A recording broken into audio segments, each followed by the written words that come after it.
Voici le moment hier où le missile balistique iranien s'abat sur la ville de Dimona. Et sur cette vidéo, au ralenti, la preuve que l'interception n'a pas fonctionné. Un échec à 2 reprises, puisqu'un autre missile a explosé dans ce quartier résidentiel, ailleurs dans le sud d'Israël, faisant une centaine de blessés. Pourquoi le bouclier antimissile israélien, pourtant l'un des plus performants, a-t-il failli? L'armée annonce enquêter.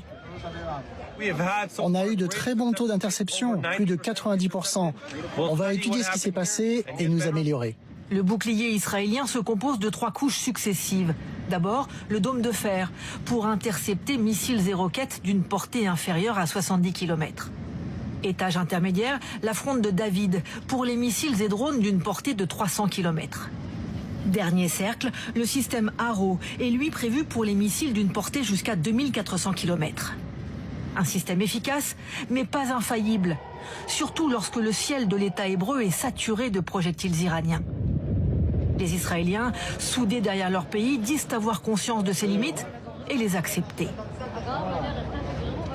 Il y a des réussites et des ratés. Mais si l'on se retrouve sous terre ou dans un abri, on est alors relativement en sécurité ici. Pas question de montrer le moindre signe de doute. C'est aussi le sens du message de Benyamin Netanyahou. Le Premier ministre israélien appelle les dirigeants mondiaux à se joindre à la guerre contre l'Iran. Si vous voulez une preuve que l'Iran met en danger le monde entier, les dernières 48 heures l'ont prouvé. Je vous préviens, ils ont maintenant la capacité de frapper l'Europe en profondeur.